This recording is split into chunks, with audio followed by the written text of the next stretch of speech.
Hey retail investors, welcome to Mentos investor. तो आज मैं आपके लिए लाया हूँ 4 ऐसी कंपनियाँ जो अभी अपने सपोर्ट पे मिल रही हैं और चारों ही micro cap to mid cap stocks आप बोल सकते हैं। काफ़ी डिमांड आ रही थी व्यूअर्स की माइक्रो कैप सेक्टर की कुछ कंपनियाँ बताई जाए जो अभी अपने सपोर्ट पे मिल रही है, जिसको हम लॉन्ग टर्म के लिए बाय कर सकते हैं। और अलग अलग सेक्टर्स में आपको आज 4 ऐसी कंपनियाँ बताने वाला हूँ। तो पहली कंपनी से अगर हम स्टार्ट करें तो पहली कंपनी का नाम है रेनबो चिल्ड्रंस मेडिकेयर, और ये कंपनी हेल्थ केयर सेक्टर से बिलोंग करती है। इस पर डिटेल में बात करेंगे। पहले एक बार देख लेते हैं कि अभी इसका करंट मार्केट प्राइस जो चल रहा है वो 1044 का चल रहा है, और मार्केट कैप आप देखें तो ये 10,000 करोड़ का इसका मार्केट कैप है। डाउन परसेंटेज ये 12% है अपने ऑल टाइम हाई से, और अप परसेंटेज ये आ चुकी है 80% लगभग इसने रिटर्न दे चुकी है बहुत ही कम टाइम में। और अगर हम देखें तो एक साल में पैसा डबल कर चुकी है रेनबो चिल्ड्रंस मेडिकेयर। तो आगे चलते हैं। प्रॉफिट वेरिएशन इसका 3 ईयर्स का 56% विच इज़ एक्सेलेंट, और 5 ईयर्स का 42% है। 200 EMA इसका है 865, जो कि आपको वहाँ तक नहीं मिलने वाला है। 200 EMA तब आपको मिलता है शेयर उस लेवल पे जब पैनिक की सिचुएशन बनती है मार्केट में, जैसे कि रशिया यूक्रेन का वॉर हुआ था, कोविड की सिचुएशन हुई थी, तब आपको मिल सकता है। ऑल टाइम हाई इसका है 1185 का। और पी रेशियो अगर हम देखें तो 50 के आसपास का पी रेशियो है। तो एक बार इसमें इनसाइट्स में चलते हैं कंपनी आखिर करती क्या है। तो रेनबो चिल्ड्रंस मेडिकेयर लिमिटेड अगर हम देखें तो operates a multi speciality paediatrics obstetrics and gynecology hospital chain in India. The company offers a wide range of services such as newborn and pediatric intensive care, pediatric multi-specialty services. तो basically ये छोटे बच्चों के लिए ये dedicated specialised hospitals बनाती है company, और अच्छा इसका अभी काम चल रहा है। तो अगर हम देखें मार्केट कैप मैंने आपको बता ही दिया। पी अगर हम देखें तो पी भी 50 का है, जो कि डिस्कस कर चुके हैं हम। अभी देखें इसका 50 EMA अगर हम देखते हैं इस शेयर का, वो निकल के आता है कुछ 1,37 रुपये का लेवल। तो उसी के आसपास अभी आपको ये मिल रहा है रेनबो चिल्ड्रंस मेडिकेयर। और प्रोज कॉन्स की देखें तो company has delivered good profit growth in 42% of CAGR over the last 5 years. और कॉन्स में तो वही बुक वैल्यू होती है, तो उसमें इतना ज़्यादा हम जाते नहीं हैं। देखिए उसी सेक्टर से बिलोंग करती है, हॉस्पिटल्स के सेक्टर से हैं। तो अगर आपको हेल्थ केयर सेक्टर में अगर आप कोई कंपनी देख रहे हैं मेडिकल के सेक्टर में, तो ये कंपनी मेरे को तो बेस्ट लगती है, क्योंकि फास्टेस्ट ग्रोइंग है ये। एक साल में पैसा डबल कर चुकी है, और अभी इसमें ग्रोथ पोटेंशियल काफ़ी है, क्योंकि मार्केट कैप भी ज़्यादा बड़ा हुआ नहीं है इसका। क्वार्टरली रिजल्ट्स भी अगर हम देखें तो ईयर ऑन ईयर बेसिस पे अगर हम देखें तो अच्छा जंप देख सकते हैं आप। ये देखिए अगर हम ईयर ऑन ईयर बेसिस पे देखते हैं तो एक सेकंड मैं आपको दिखा देता हूँ। जून 22 से कंपेयर करें तो 82 से 88 हो गया प्रॉफिट, तो ग्रोइंग प्रॉफिट है ईयर ऑन ईयर बेसिस पे। वाई ऑन वाई बेसिस पे तो ग्रोइंग है, but quarter on quarter basis पे थोड़ा सा डिक्लाइन आप देख सकते हैं।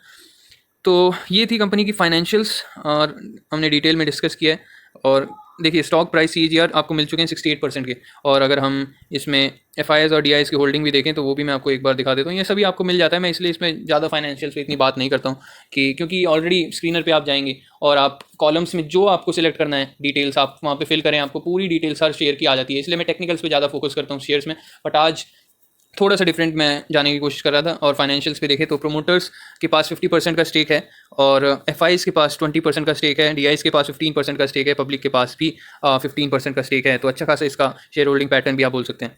तो ये शेयर अगर मैं आपको इसका लेवल बताऊँ तो अभी ये बाइंग लेवल पे ही ट्रेड कर रहा है। 1050 से नीचे इसका बाइंग लेवल है, क्योंकि 10% का करेक्शन अभी आपको मिल चुका है। अगर आपको नेक्स्ट इंस्टॉलमेंट लगाना है तो आप 50 रुपीज़ के गैप्स में इसमें इंस्टॉलमेंट लगा सकते हैं। 50 रुपीज़ के डिप में आप इसमें इन्वेस्टिंग करते रह सकते हैं, क्योंकि ये कभी भी भाग सकता है। अभी इसमें ऑर्डर्स कह रहा हूँ मैं, हॉस्पिटल से कंटिन्यूसली ओपन करी है कंपनी, और इसमें 6% का जंप दिखाई दिया था 2-3 दिन पहले। उसके बाद से एक गिरावट चालू हुई इसमें, बट कभी भी ये शेयर भाग सकता है। ये निफ्टी की वजह से थोड़ा बहुत गिरा है, तो इसमें आपको फोकस करके चलना है। तो ये थी बात रेनबो चिल्ड्रंस मेडिकेयर की। और नेक्स्ट शेयर पे आते हैं। नेक्स्ट शेयर का नाम है एथर इंडस्ट्रीज़। अब जल्दी हम डिस्कस करेंगे। तो एथर इंडस्ट्रीज़ जो है 1050 पे मिल रहा है। मार्केट कैप 13,000 करोड़ का है। केमिकल सेक्टर की one of the fastest growing company और one of the best company. अगर आपको लेनी है केमिकल सेक्टर में एक्सपोजर देना है आपको, तो एथर इंडस्ट्रीज़ के साथ आप जाएँ। इसका पी पे आप ना जाएँ। पी अगर आप देखेंगे तो 100 का है, बट वो किसी वजह से है 100 का पी। कंपनी स्पेशलिटी केमिकल्स बनाती है जो कि और कोई कंपनी नहीं बनाती है, इसलिए आपको एथर इंडस्ट्रीज़ पे ज़रूर से फोकस करना है। और अभी अपने सपोर्ट पे भी मिल रहा है। और ऑल टाइम हाई अगर हम देखेंगे तो इसका ऑल टाइम हाई है 1210 का लेवल, जो कि उससे काफ़ी ज़्यादा डाउन ये मिल रहा है अभी। और इस तरीके की कंपनी आपको ज़्यादा टाइम तक डाउन पे नहीं मिलती है, तो एथर इंडस्ट्रीज़ पे आपको ज़रूर फोकस करके चलना है। कंपनी इज़ इनकॉर्पोरेटेड इन 2013, और जैसे कि मैंने आपको बताया Aether industries manufacture of speciality chemicals. तो ये केमिकल्स के नाम आप पढ़ सकते हैं, मिथॉक्सी, इथाइल, फिनॉल। तो ये सब जो है, अगर आपने ऑर्गेनिक केमिस्ट्री पढ़ी है तो आपको ज़रूर समझ आएगा ये। तो ये जो केमिकल्स बनाती है कंपनी स्पेशलिटी केमिकल्स है, जो कि इसके अलावा नहीं बनाती कोई भी कंपनी इंडिया में। तो पी डेफिनेटली हाई है, बट वो रीज़न से है। ROC अच्छा खासा है, और अभी अपने 50 EMA के पास ही ट्रेड कर रहा है, जो कि है 1038, और अभी ट्रेड कर रहा है 1047 पे। रिजल्ट्स इसके भी अच्छे आए थे, तो जल्दी से एक बार मैं इसके आपको वो दिखा देता हूँ share holding pattern. Share holding pattern पे अगर हम आए तो प्रोमोटर्स के पास 81% है, तो वो थोड़ा सा ट्रिम करेंगे, तो उसका आपको ध्यान रखना है। एफ के पास अभी बढ़ा रहे हैं स्टेक, और डी भी अपना स्टेक बढ़ा है। डी का बहुत तेज़ी से स्टेक बढ़ रहा है, ये देख सकते हैं 8% से सीधा 14% पे आ गया डी का स्टेक। तो आपको भी इसमें स्टेक बढ़ाने चाहिए। पब्लिक का स्टेक घट रहा है, पब्लिक का स्टेक घट रहा है और डी खरीद रही है, तो इससे अच्छा शेयर होल्डिंग पैटर्न हो नहीं सकता। तो ये शेयर अगर आपको लेवल अगर मैं बताऊँ आपको, तो अभी ये बाइंग जोन में ही ट्रेड कर रहा है। 1000 के नीचे अगर जाता है ये, तो आप इसमें अच्छा खासा इन्वेस्टमेंट कर सकते हैं, बट अभी भी 1050 पे इसका एक बाइंग लेवल ज़रूर है। फर्स्ट इंस्टॉलमेंट आप लगा सकते हैं एथर इंडस्ट्रीज़ में भी। तो नेक्स्ट शेयर पे आते हैं। नेक्स्ट शेयर का नाम है Olectra Green Tech. Olectra Green Tech one of my favourite shares. EV sector से बिलोंग करती है कंपनी, ईवी बसेस बनाती है, कंटिन्यूसली ऑर्डर मिल रहे हैं शेयर को। और अभी एक न्यूज़ भी आई थी जिसमें अगेन काफ़ी अच्छे ऑर्डर्स इसको मिलने की उम्मीद है, क्योंकि गवर्नमेंट फोकस कर रही है कि 2030 तक सारी जो बसेस हैं वो ईवी बसेस बनाना चाहती है गवर्नमेंट। तो ये जो शेयर है ये बेस्ट शेयर हो सकता है आपके लिए, अगर आपको अच्छा मोटा पैसा बनाना है, आपको ईवी सेक्टर में एक्सपोजर देना है। टाटा मोटर को छोड़ो, ओलेक्ट्रा ग्रीन टेक में पैसा लगाओ अगर आप वाकई में पैसा बनाना चाहते हैं। ईवी सेक्टर में नंबर 1 कंपनी है ये कंपनी का ग्रोथ इतनी हो सकती है कि आप सोच नहीं सकते, उतना ज़्यादा इसमें ग्रोथ पोटेंशियल है। क्योंकि ईवी बसेस 2030 तक सारी ईवी बसेस, आप सोचिए कि कितना इसमें कितने ऑर्डर्स इसको मिल सकते हैं इस कंपनी को, ओलेक्ट्रा ग्रीन टेक। तो इसमें तो ज़रूर से आपको पैसा लगाना चाहिए। ये देखें, इसका करंट मार्केट प्राइस अभी 1200 का चल रहा है, 1150 1100 के आसपास इसका बाइंग जोन रहता है, और अभी भी नीचे है। मैंने इसमें बाइंग करी थी और मैंने आपको अपडेट भी दिया था, उसके तुरंत बाद इसमें 10% ऊपर ये शेयर जाके बंद हुआ था। मार्केट कैप 10,000 करोड़ से नीचे का है। ग्रोथ पोटेंशियल इसमें अनलिमिटेड है अभी। तो देखें, अभी पी रेशियो इसका हाई ही रहेगा, ये 150 के पी पे ट्रेड करती है कंपनी। तो जल्दी से इसको मैं फाइनेंशियल्स आपको दिखा दूँ तो Olectra Green Tech limited was incorporated in 1992। कंपनी is primarily engaged in manufacturing of composite polymers insulator and electric buses. ये जो लाइन है ना, इसको ध्यान रखिएगा।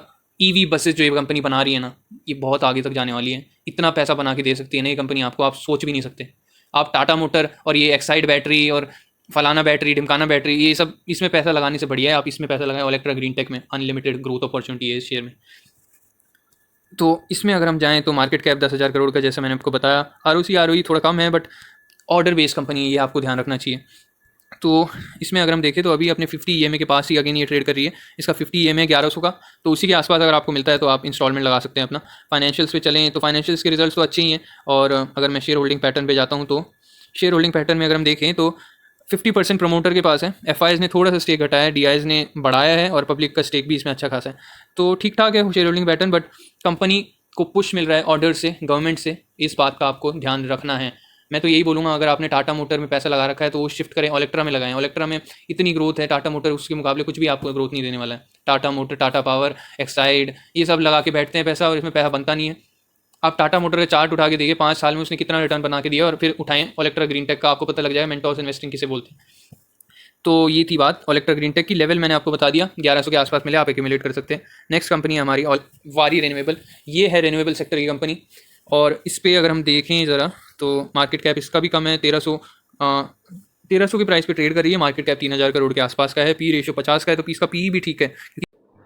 तो वारी renewable incorporated in 1999 is engaged in the business of generation of power through renewable energy sources and also provides consultancy services in this regard.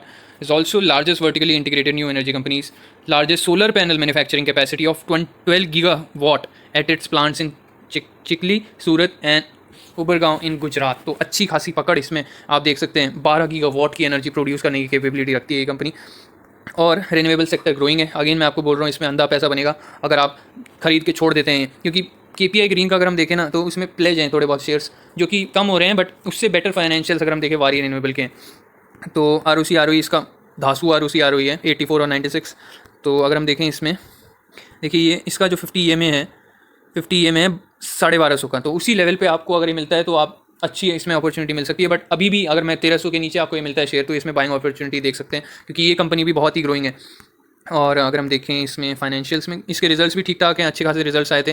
देखिए ईयर ऑन ईयर बेसिस में इसमें ग्रोथ है, Y on Y, quarter on quarter basis पे decline है, जो कि हर company में अभी मिल रहा है देखने को। और फाइनेंशियल्स इसमें अगर हम देखें ज़रा शेयर होल्डिंग पैटर्न कैसा है इसका, तो प्रोमोटर्स के पास 75% है और बाकी पब्लिक के पास है। FISDS है नहीं अभी, बट छोटी कंपनी है। ये आपको देखना है कि जब वो आएंगे तो शेयर रुकेगा ही नहीं, वैसे ही नहीं रुकता अभी। तो 5 साल में आपको मैं इसके अगर बताऊँ तो इसने जो है 5 साल में 6000% के रिटर्न बना के दिए हैं। 6000%, 1 लाख को इसने बना दिया है 60 लाख। 60 लाख जीरो अपने आप लगा लो, आप कितने जीरो लगेंगे? 60 लाख, 60 गुना पैसा कर दिया वारी रिन्यूएबल ने। तो ये कंपनी आपके जोन में, बाइंग जोन में अभी ट्रेड कर रही है और आपके वॉच लिस्ट में होनी ही चाहिए। और इस कंपनी का लेवल वही 1300 के नीचे आपको मिलता है, तो आप बाइंग करके चल सकते हैं। तो ये थी आज की वीडियो। 4 टॉप की कंपनी बताई मैंने डिफरेंट डिफरेंट सेक्टर से, और डिफेंस की मैं बात कर चुका हूँ ऑलरेडी। आप मेरी वीडियो चेकआउट कर सकते हैं, क्योंकि उसमें भी मैंने आपको ग्रोइंग कंपनीज बताई हैं। अभी ये defence sector, renewable sector, EV sector और ये अपना वायर एंड केबल्स वाला सेक्टर अभी ये डिमांड में है, ट्रेंड में है। तो इन्हीं सेक्टर में आपको पैसा लगाना है अगर पैसा बनाना है। तो चलिए वीडियो यहीं तक रखते हैं, तब तक के लिए देखते रहे मेंटोस इन्वेस्टर। Bye bye.